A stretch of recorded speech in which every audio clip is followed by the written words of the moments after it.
So, who all have learned about transistors? Let me just transistor. You don't have to raise your hand if you have not. You are hearing the word transistor for the first time. Okay, everybody has heard about transistor, and who all knows how a transistor actually works? FET, yeah, like an FET. Okay, that's good. For you guys who are not aware of how a transistor works, right? So I will try to give a quick overview of how the transistor works, so like a 101 transistor 101. Okay, yeah, maybe I'll get started. I don't know.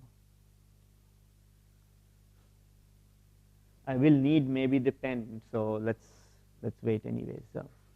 But here for your reference, is a transistor, very basic transistor structure. Although the early generation of silicon transistors did not look like that, but we will be primarily dealing with a transistor structure, which looks like what is drawn on the left hand side in this slide. And I will try to articulate why 2D materials are really important for replacing silicon in a transistor technology. Okay. Yeah, there are a lot of terms written over here.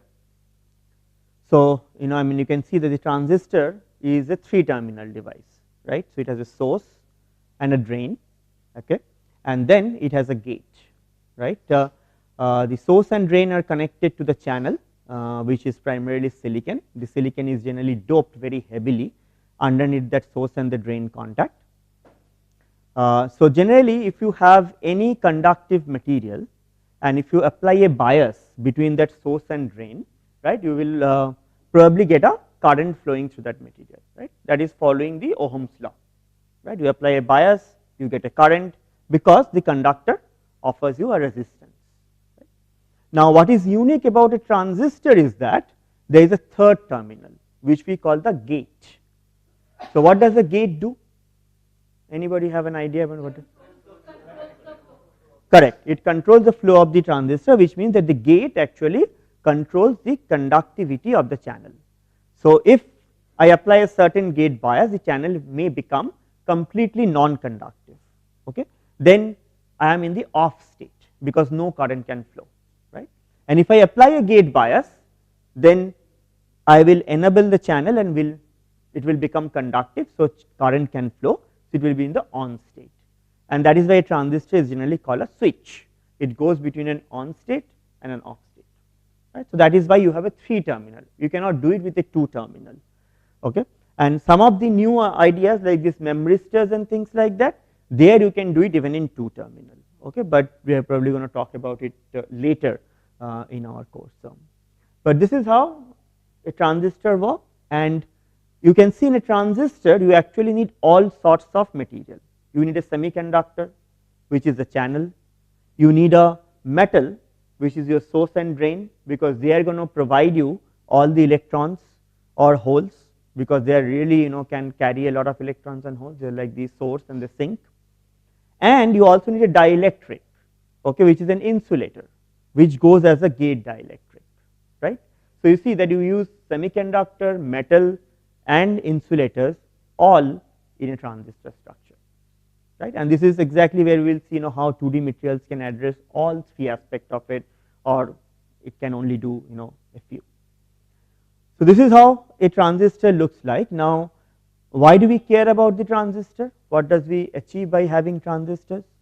Transistor is an active device. It can actually give you a gain, which could be used as an amplifier, and that is why you have transistors in all your devices, right. And it is also a switch. It can turn on and off. That is the basic of your digital logic, 1 and 0s, right. So, you can turn on a transistor, turn off a transistor, you create these digital 0s and 1s, and using that you can do a lot of digital computation, right. Earlier days you could do analog computation, but analog computation has its own challenges with noise immunity and things like that. That is why we moved on to digital era, right. And the digital era has been revolutionizing all aspects of our daily life, right. So, this is very simplistic overview of a silicon transistor. Okay. Now, what has been happening for silicon transistor over the last 70 years is that we have been making it smaller and smaller, right. We are making this transistor smaller. Why? Why do we want to make the transistor smaller? right. So we simply wanted to put more transistor on a given chip. But why do we need more transistors on a given chip? So more computing power, right? So you can make more circuits, right? And therefore you can do more computation. And therefore the need for computation has simply grown. Early days, your transistors used to simply do the job of a calculator literally. But today it can run complex algorithms, right? All the deep neural networks, artificial intelligence boom is primarily because we have so much of computing power, right? And the computing power came because we can fit so many transistors in a small chip, right? And in spite of doing that, right, all this chat GPT, do you know how big of setup they need in order to run their all these different models? So you think about these tiny chips, each chip. So let's forget about the chat GPT. Let's think about your phone. Okay, in phone you have also got these CMOS transistors. So can you tell me how many transistors are there in your cell phone roughly?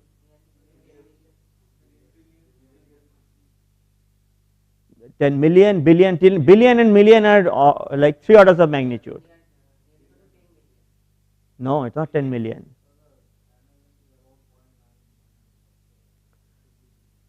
So channel length is not 0.9 nanometer, will be too small. Okay, I mean we have not achieved the sub nanometer regime yet. Right now the node that we talk about is 7 nanometer. Okay, and 7 nanometer doesn't mean that this transistor is actually 7 nanometer. It's much bigger.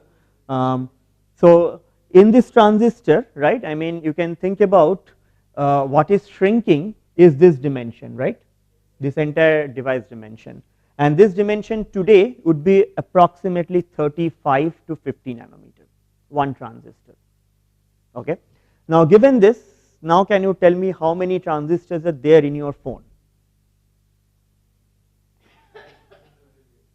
Yeah, it's close to 10 billion. Okay, it's like 10 to the power 10. This is the number of transistors today we have in your phone, right? And phone is this big, 10 billion. Then how many transistors we are using to train all your chat GPT models? Any idea? So this actually goes into an this cloud facilities which are as big as a football field, and this entire football field is filled with these tiny little chips. So that many transistors are enabling this AI revolution. Okay, without this transistor technology, forget about any AI revolution. Okay, so you see that what has been happening is we are trying to make this transistor smaller and smaller, right? And we started from almost like tens of micrometer, right? So if I just wanted to, will it work on this board, Lucky? So can you give me markers, because I may actually use this board as well. Tens of micrometer down to almost 10 nanometers. So 3 orders of magnitude change has happened in the length scale now with silicon. Okay, so you see that we need smaller transistors, but when you make a smaller transistor, you also have to keep its performance. Like what does performance of a transistor mean? Any idea when we say performance? It is speed. Yes, the speed of the transistor, right? Because you need to make these transistors operate very fast, right? So why by making the transistor smaller we make it faster? What is the reason that my transistor become faster as I make it shorter?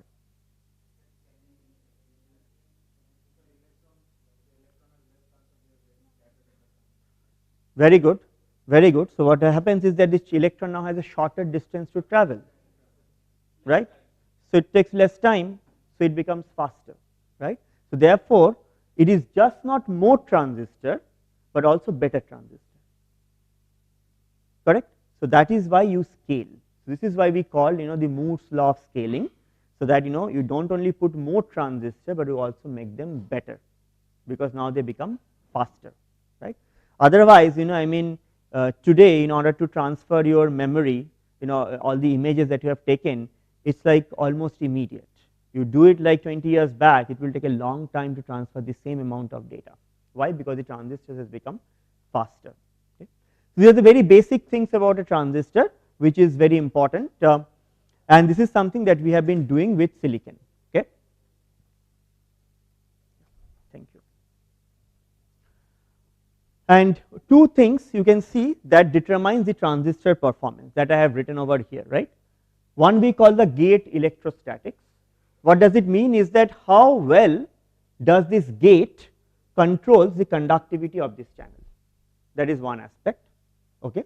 And the other is transport in the channel, which means that how fast the electrons can travel through the channel. So two things, one is how fast electrons can go over here, and the other is how well the gate can control this channel, because the gate ultimately has to turn the transistor on and off. So two important things determines how good my transistor is going to be. Make sense, right? So transport in the channel is primarily determined by the channel material, which is the mobility. Primarily a criteria we call how mobile the electrons are. The more mobile they are, faster they can move, so I can get more current, and therefore I can get higher speed in my device, right. So that is the channel property. While the gate electrostatics is a little bit more involved, we cannot go into that is a course in itself, okay. But here the idea is that we call it the EOT scaling. EOT scaling is nothing but scaling the thickness of this dielectric. So what you have to do is, in order to control it better, you have to bring the gate as close to the channel as possible, right. It is like a normal thing that you can only control a person better if you are a close one. If you are a far relative, you are not going to be able to control the person, right. Same thing, your gate has to be as close to the channel as possible, right. So which means that this dielectric has to be very thin, okay. Now why are we using a dielectric? Because you see, this is a semiconductive material and this is a gate, which is a metal. So if this is very thin, then what prevents me from having current going through this device into the gate? It could just go there, right. So what I need is an insulator, because that will insulate my carriers from going in the vertical direction, because I simply want the current to go in this direction while controlled from this direction, right. Okay. So this is what we mean by electrostatics, which is what we call the EOT scaling, which is done by the oxide thickness scaling. Okay. So when you make something very thin, then we get into this era of tunneling, quantum tunneling, right, because if this guy is very, very thin, then you do not have to really go by classical means, but you can simply tunnel from here to the gate, and then I have lost my control, because the gate should not be taking out current from the channel, it should be simply controlling it, right. So the problem is, if I make a dielectric very thin, it becomes very leaky, okay.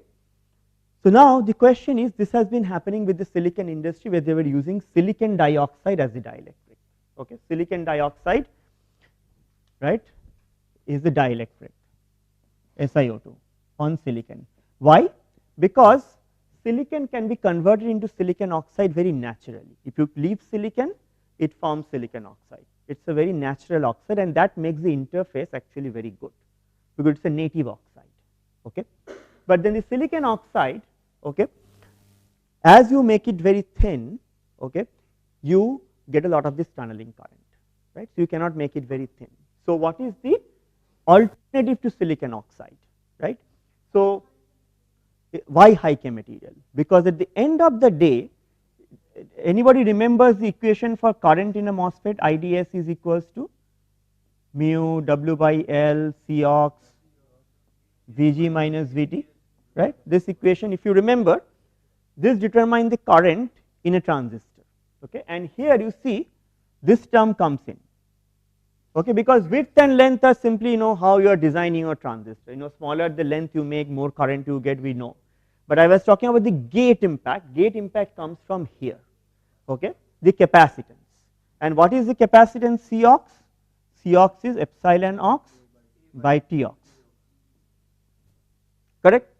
So my objective is to have the same capacitance from two capacitors, then I can replace one for the other, as long as the capacitance is the same, right. So now for silicon dioxide, what is the dielectric constant? It's around 3.9, so let's say 4. Okay. So now if I go and make my oxide thickness 1 nanometer, right, I get a Cox value, which is say 4, I mean it will be some units. Okay, we are not going into the unit, but you see it's 4 by 1. Okay, but now 1 nanometer oxide is very leaky, right? So my objective is to make something more thicker, because then physically I cannot tunnel through, because tunneling depends upon the physical thickness, right? So if I could go to Tox of, let's say 5 nanometer, then I will not tunnel through. I will remove the tunneling impact, but then in order to get to a 4, right, so then what dielectric constant I am looking for in order to get the same Cox? If I increase my Tox by 5 times, I have to also use this 5 times more, so that the ratio remains the same. Make sense, right? So therefore I have to get some material that's dielectric constant is 20. This is what we call high K material, right? And that would be something like hafnium oxide. Make sense? So what we talk about, this EOT is the effective oxide thickness. So a 5 nanometer hafnia will behave as if a 1 nanometer SiO2, correct? Because the strength of a 5 nanometer hafnia is same as a 1 nanometer SiO2. So therefore the effective oxide thickness for this 5 nanometer hafnia is 1 nanometer. Make sense? So that is the EOT scaling, right? This part is clear. Any question on this, right? So there are two aspects that I am talking about, with this channel and the control of the channel. So this is the control of the channel that requires you to have this high K ultra thin oxides. Okay. The IRDS requirement, the requirement for next generation node is that my EOT has to be less than 1 nanometer. That is the technology roadmap, less than 1 nanometer, and they don't care how do you achieve it. You can take another material, let's say zirconium oxide, it has a dielectric constant of 40. Okay. So therefore here you can also make this oxide thickness much thicker and still achieve 1 nanometer. So the idea is that you can choose any material, but at the end of the day you have to achieve this goal of EOT of 1 nanometer. Now all materials are not compatible with silicon. I can have material like strontium titanate, right? Strontium titanate, you know the dielectric constant of this material? Anybody have seen this material? Maybe not, but this material can have a dielectric constant of 400, super high K. But the problem is these materials have existed and well studied in the field of ferroelectric material, on perovskites for last 60 years. Why have they not been used as high K? Because they cannot be integrated with silicon very easily. So technology just doesn't happen just because you have one material here, one material there. You have to put them together, integrate it, right? And that's a key challenge. Okay. So therefore you cannot simply keep any material. Now if I think about 2D, you can clearly see there could be an advantage, because I can stack a high K material just on top of each other. Integration challenges are quite significantly reduced if I can simply put a very high K 2D material on top of a semiconducting 2D material, right. So you see there is an inherent advantage of using the 2D as a channel, because I could eventually get a better gate electrostatics. Makes sense, right? The next thing is even more important, is that I have said that this gate electrostatics also requires just not the channel, and that's not the dielectric, but the channel also has to be very thin. Okay, because of the fact that your electric fields cannot go all the way through silicon. Okay, so you can only, as it becomes closer, it can only control a very thin area, which is opposite to the dielectric. So you also have to make this silicon very thin. Okay, so just not oxide scaling, you also have to make the channel very thin, otherwise you will not be able to control the full channel. Does that make sense, right? Any doubt you can ask, and if you don't understand it, you just ask, right? because if you cannot control the whole channel, let's say if you control only this part, okay, and this part you can turn on or off, but this part if it remains on, then what will be the total current flowing through the transistor? It will always remain on, right, because this path is always there. Make sense, right? So you have to have a full control over the channel. Unless you have a full control, you have no control. It's kind of like that, right? Make sense? Yes.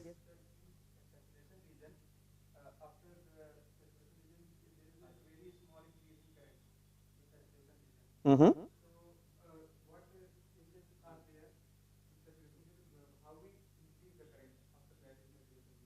But you don't want to increase the current beyond the saturation region, right? Because the transistor has three regions. One is the linear, triode, and saturation, right? And three regions are used for different functionalities, right? In the saturation region, it works like a constant current source, right? In the linear region, you can use it for amplification and things like that, right? So you don't want to, you may want to increase the saturation current, but you don't want to increase the saturation current as you keep increasing the drain bias, right? Because that will be not a well-designed transistor. A well-designed transistor should simply give you an IV characteristics, ID versus VD characteristics, which is like this, right? So that's your objective in designing a good transistor. And what I'm saying is that in order to make a transistor very small, it also has to be very thin. Otherwise, you will not be able to control the channel very well. Okay? And here is another band diagram. I'm not very sure, a lot of people here will not be familiar with band diagrams. The rule of thumb is that you see that these regions are kind of very heavily doped, right, because the Fermi level is above the conduction band, right? This is like degenerate doping, and then you have the channel, which is to start with kind of intrinsic, or it could be also p-type. That's how a NPN or PIN transistor works. But there is this band bending. You can see that the bands kind of bend, and that is the characteristic length scale of lambda s. We will not go into the detail of that, but this lambda s depends upon a few factors. As you can see over here, it depends upon the dielectric constant of the channel material, which we call the body of the transistor. It depends upon the oxide dielectric constant, the thickness of the body, and the thickness of the oxide. And you can see, as we were saying, we wanted to make this lambda s as small as possible, because that is your scaling limit. Your channel length has to be more than 3 times lambda, right? So if lambda is 10 nanometer, then your LCH cannot be less than 30 nanometers, because then you will run into short channel effect. That is a poorly designed MOSFET. For a well-designed MOSFET, this criteria has to be met, that your channel length has to be greater than 3 times this characteristic length scale called lambda, okay? And this lambda is given by this, and you can clearly see I can make the lambda very small by making this Tox very small and Eox very high, which is coming from that Cox idea. This is literally nothing but 1 by Cox. And as I already told you, that Cox has to be as large as possible in order to make this a well controlled MOSFET, right? But then it also depends upon this body thickness. And whichever body you are using, the dielectric constant automatically comes. This comes like, these are not two separate quantities. I cannot tune them separately, right? So you see that the body thickness has to be small, right? So now let's do a quick calculation and see, for today's technology with silicon, what this lambda is here. What is this lambda is? So today, the technology that the FinFET we have, the body thickness is 6 nanometer, okay? And I told you the EOT is 1 nanometer. We know the dielectric constant of silicon, that's like close to 11.9, or so then if you do the calculation, then your lambda s is 4.2 nanometer, right? So therefore your channel has to be greater than 10 nanometer, and that's why we have a lot of scaling challenges today when we are trying to shrink the transistor below 10 nanometer, right? This is a fundamental challenge. This part is clear. I want to give you some time to absorb it.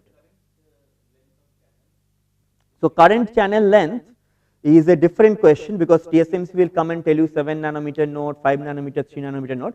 They have nothing to do with the physical channel length. Okay, these are just for meter node, and the transistor is actually 30 nanometer channel length. It is not a fundamental limitation that you cannot make the device shorter. Okay, fundamentally no problem. The problem is we don't have lithography tools to do that. Because as I told you, I mean, you can conceptualize an idea. You can say that fundamentally I can make the transistor is when 2 nanometer, but somebody has to go and make it, right? And if you have to make it, you need the right tools, correct? So these are all the lithography tools, and there is only one company in the entire world who makes this advanced lithography tool, and that is ASML, based in Netherlands. Okay, they have monopoly. One tool that they make, okay, you know the price of one lithography tool? The most advanced lithography tool? No, labs cannot afford it. That's what I'm going to come to, right? So the most advanced lithography tool, which is made by this company called ASML. Any idea about the price of that? 40 million, we can buy it at Penn State. What I'm saying is that we can't even buy it. I can tell you it is more than at least 50% of all the nations in the world, their GDPs. Okay? It can run up to $1 billion. Okay? And setting up a semiconductor lab takes close to 300 billion. Okay? What is India's GDP? 3 trillion. Okay? Do you see where is the technology is? And one company has mastered it, so they have full monopoly. Their profit margins on those tools are like 50%. One tool they sell, they can feed all their employees for a year. Okay? This is where India has to be, having this kind of tools and capabilities, which is complete monopoly. Right? Okay. So coming back to that, so what I'm talking about is that the limitation today is in tools, in lithography tools. Okay. But then one day, okay, ASML will probably be able to make tools which can even make smaller features. Let's say for that example, right? And all these ASML tools are actually optical lithography. So nobody uses. I mean, there are talk about EUV lithography is what ASML uses. These are all optical based, optics based. But in Penn State, we can actually make devices which are 10 nanometer short. Okay, but this is made using E-beam lithography, electron beam lithography. But the problem is electron beam lithography is not scalable. You cannot make wafers after wafers in an hour, what you can do using optical or EUV lithography. Okay, so you have to also have that perspective in the background that, okay, this is fundamental research, we are showing it is possible, but to make it possible at the industrial scale, I need the right tool. Okay, and that's why when all these export controls happen, that's what the US is doing on China. We talked about this DeepSeek versus ChatGPT, and DeepSeek did not get the most advanced GPUs from NVIDIA. Is just because US have sanctions now. Okay, so you see that the semiconductor ecosystem, and from the fundamentals all the way to geopolitics, everything is connected, right?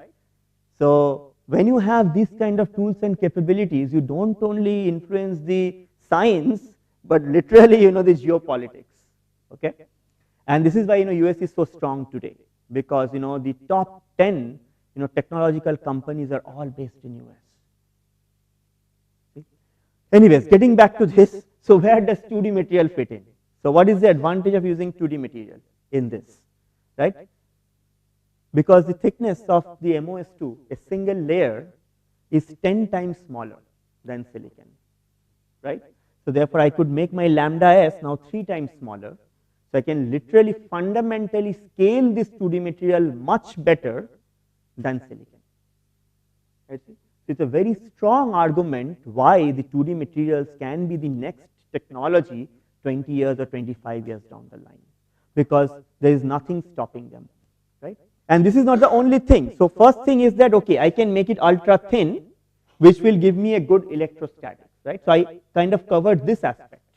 But what about this? My 2D material also need to give me as good of a channel mobility as silicon, right? But 2D mobility, do you know the mobility of silicon? Anybody can tell me what is the mobility of silicon? Bulk? No idea? It's around, I will not write the exact number, 1000 centimeters square volt second. Okay, so this is the mobility of silicon in bulk. Okay. Any idea about what is this mobility of this tiny 2D materials, our beloved 2D materials? Yeah, 2D materials can get up to 100, and 100 is actually still pretty high. Most of the numbers, most of the time what we get will be either out of 50, 10 to 50. So now it is 20 times worse than silicon. So should we use it? Yeah, it can be thin, but you know, what's the point of using a thin material which is so much worse than silicon? It can give me better electrostatics, but it cannot carry current. So then should we use 2D materials? What do you think? Huh? You see, silicon is so mature. Processing is so much easier with silicon. If you want to introduce a new,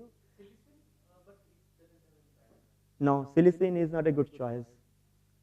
But you see, I have written something very careful here. This is a bulk mobility. What I told you is that I need an ultra thin channel. I cannot use a bulk silicon anymore. What happens when I scale silicon and make it very thin? This is what happens to the mobility of silicon as I make it thinner and thinner. Right now we are 6 nanometer, very high. Once I get to 4, 3, 2, 1, because that's the thickness of my monolayer MOS2, I need to have an apple-to-apple comparison. I cannot compare a watermelon with a grape, right?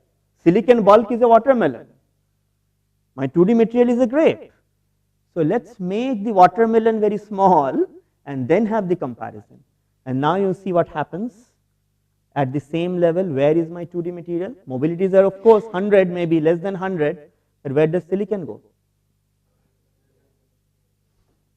Make sense? So that is why 2D materials, right?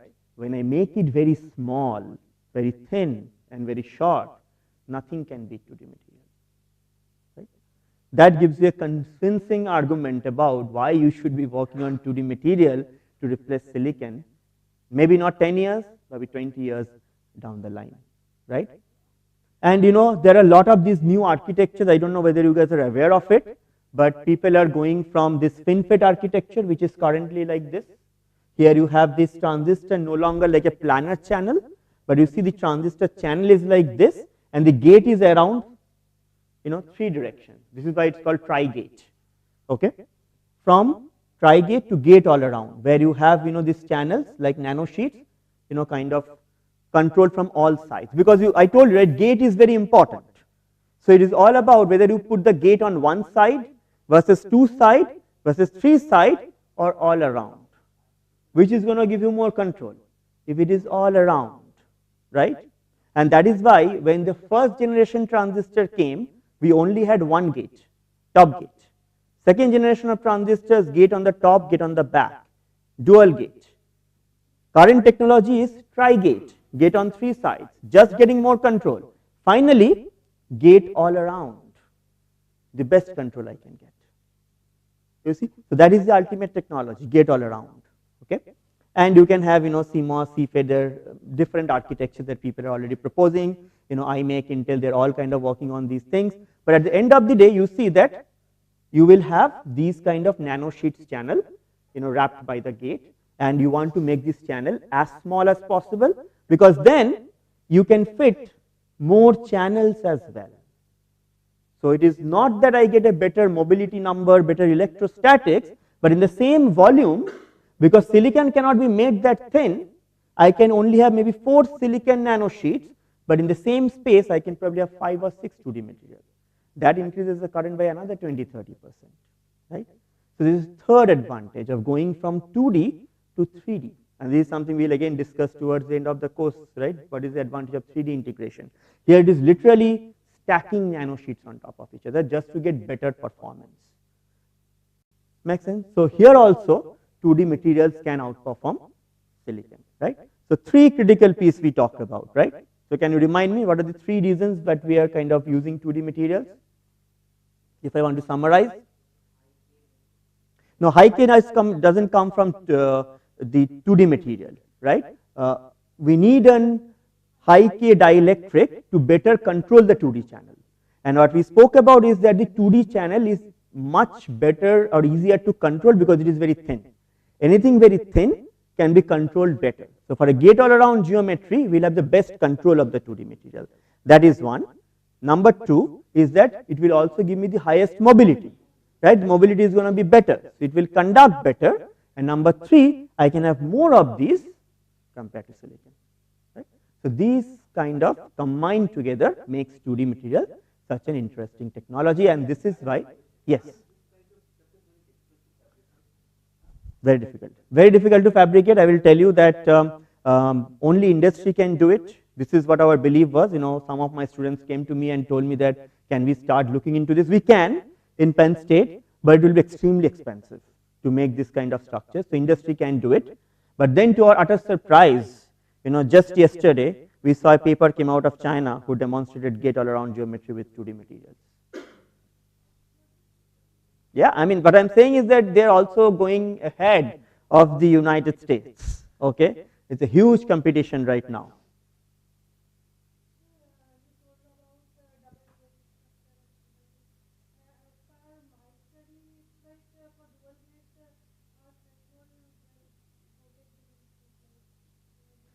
So threshold voltage is a different topic altogether. I mean, because you have to engineer the threshold voltage, and you can engineer the threshold voltage either by having different gate metals and things like that, by doping in the channel. So that is a different discussion that we can have. But dual gate is always going to give you better control over a single gate.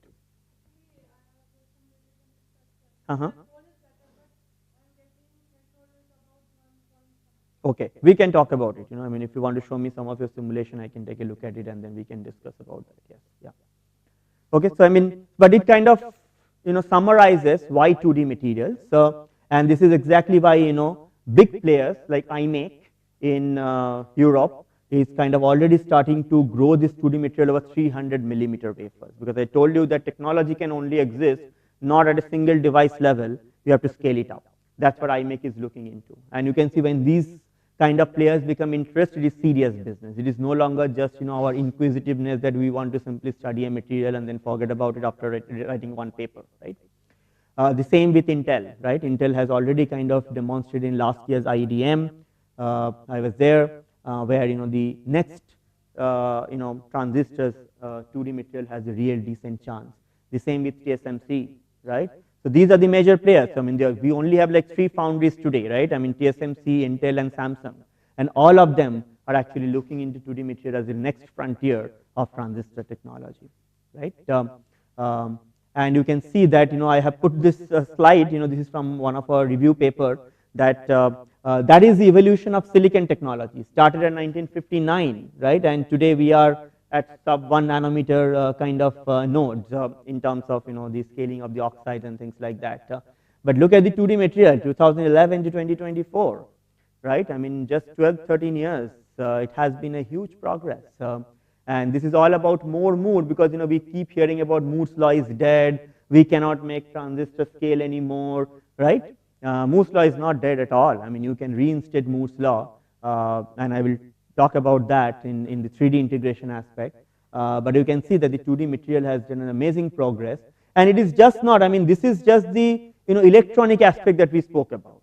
2D materials are used for sensing, for energy harvesting, communication, processing. So it can be also used for more than Moore. And this is going to be, we will probably spend at least like 7-8 lectures on sensing and processing neuromorphic computing using 2D materials, right? So it is just not transistors, but also new functionalities, right? That also the 2D materials offer. So I could add a 4th point, right? 3 points for making it better than silicon and getting all the logic devices more, but then add functionalities, because silicon, we hardly use it for, chemosensor, or, photodetectors are there, of course, touch sensors, biosensors, right? This is not something that the 2D, silicon does, or even for that example, energy harvesting, energy storage, silicon is not really used, but 2D can also kind of cater to that space, right? So that's also going to be very important. So this is what we are going to do. So we'll learn about the fundamentals of 2D materials in the course. That's kind of a quick course outline. We kind of touched base a little bit on that. Next two lectures are going to be even deeper dive. Okay, so if you're already scared, I don't know, we'll see. Then it will be talking about neuromorphic computing. That will be a big chunk. I think we will probably spend 2 full days on neuromorphic computing. We'll talk about hardware security, some AI-aided chemisensing, and finally some 3D integration of this 2D material. That will be kind of the course outline. I'm not very sure whether I will be able to follow this timeline, but this is kind of the timeline, okay? I don't think we can do lecture 2 and 3 both today. I think we're almost kind of done. So we'll see. This thing will kind of evolve, but these are all the lectures that I have already prepared. There are 20 lectures. Some of them will be shorter, some of them will be a little bit longer, but we'll try to get as much done of these 20 lectures as possible. Okay. I think that's it for at least this part. Yeah. Any questions? Yes.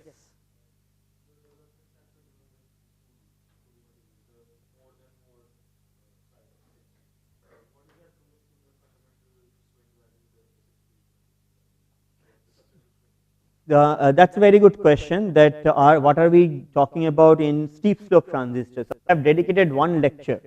So lecture 17, where I introduce this straintronic FET using 2D material. I will try to give you an overview of what has happened in that space, of how do we get to less than 60 millivolts per decade. What are the existing technologies? There are not too many options left there. Okay, so people have probably almost stopped talking about steep slope transistors, but that lecture 17, you can see it kind of stands out in a different color. I have one lecture on that. Yes.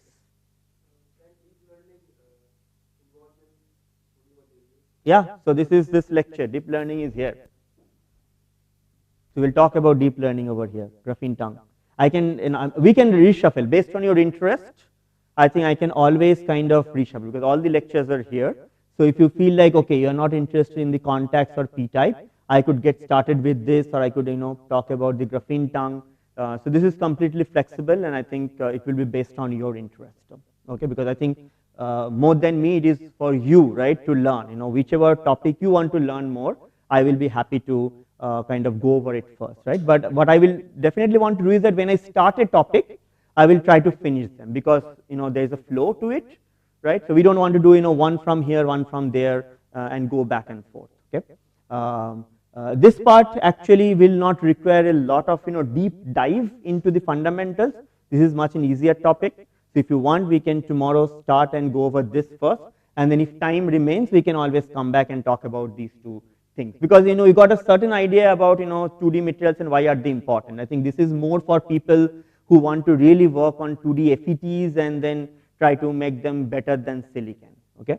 While these are more generic topics, so we can actually cover these ones first and then come back to this topic. I have no reservation on that.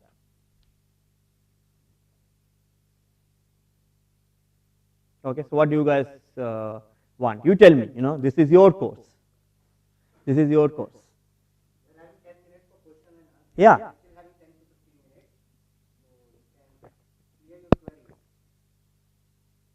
Yeah, absolutely. And I think eventually we'll probably upload all the lectures anyways, right? I mean the PDF version of these lectures, all the lectures will be there. So you will not be missing the material. Let's say even if we cannot cover it during our schedule, these lectures will still be available, right, in terms of the PDF format. Yes.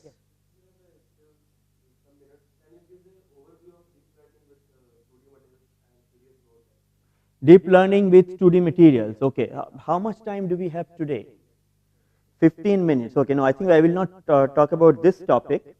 So what we are trying to do is, we will see that so deep learning is really nothing but it's an artificial neural network, right? Where you have these different connected nodes. We call it the one-to-one connections, and it's a very deep network, right? I mean, there's a simpler form of artificial neural network, and then there's a deeper version. So right now, most of these deep neural networks are working with all these GPUs and stuff. And what happens is that these are not really a real replica of how the brain works. So it consumes lot more energy, right, than what the brain does, right? So brain only consumes probably just a light bulb energy to do the same task, like in image recognition, right? You see your friend, you can recognize, oh, this is Ankit, let's say, for example. But if you if you ask the same thing for the machine to do, it will be able to do that now with the facial recognition, but it consumes a huge amount of power. And we are going to see that how we can design our devices better in order to make these deep learning more energy efficient. Right? That will be one aspect of it. Make sense? Right? And then we'll also talk about some of the practical limitation of using some of the nanomaterial is that there's a lot of variation. When I make it today versus tomorrow versus 1 year later, the material is slightly different because not everything is optimized. We are not making it in an industry where everything is under control.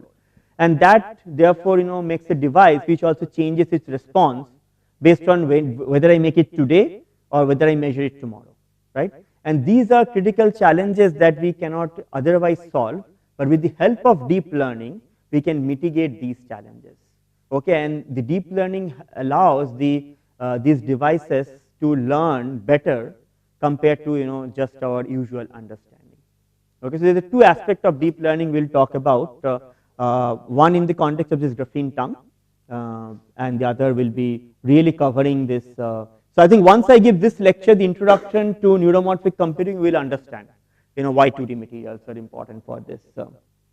Okay. Yeah. Any other question?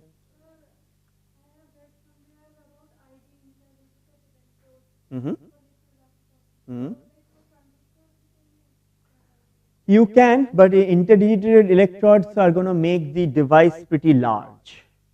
Okay, because the interdigital structures are generally good for sensing application, where you are really looking for more surface area for the sensing. But for transistor, we are trying to make things very small. You remember all our kind of today's lecture was about how can we make it very small.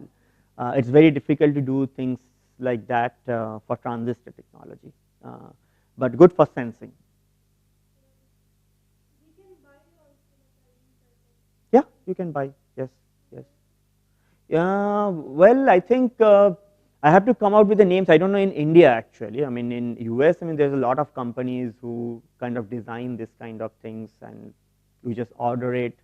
I mean, we never order it because we just do it ourselves. We have all the lithography capabilities, so we just go ahead and make all these interdigitated electrodes. You have a question?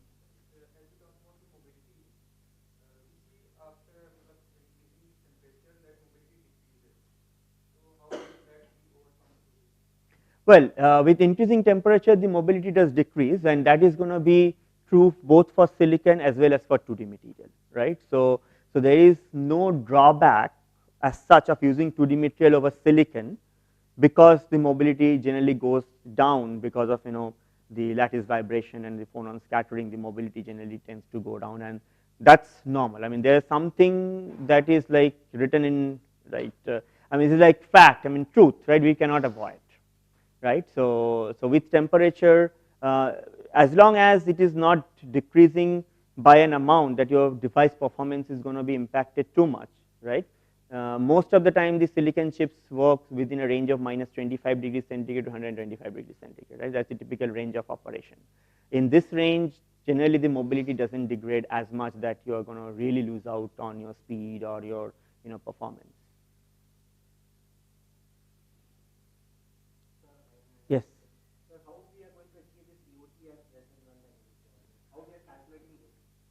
So the EOT, the effective oxide thickness, is calculated. So let's say we have a physical thickness.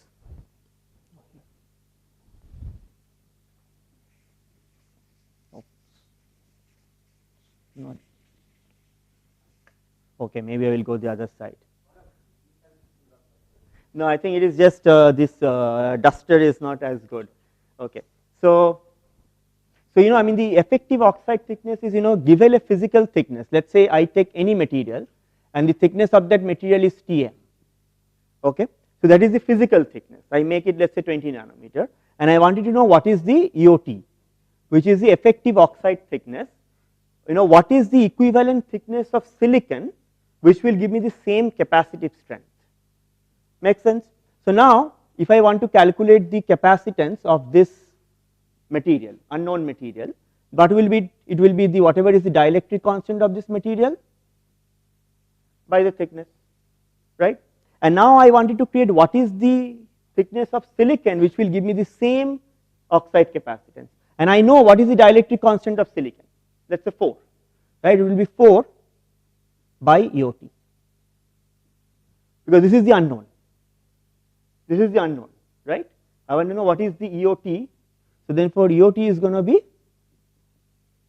4 times the thickness of the material by EM, right? So that is the physical thickness of the material. This is the dielectric constant of the material. Got it, right? So for hafnia, or let's say for example, I don't know, zirconia, right? You can find out, knowing that the epsilon for zirconia is 40 nanometer, 40 is 40. What Tm I will need in order to get an EOT of 1 nanometer?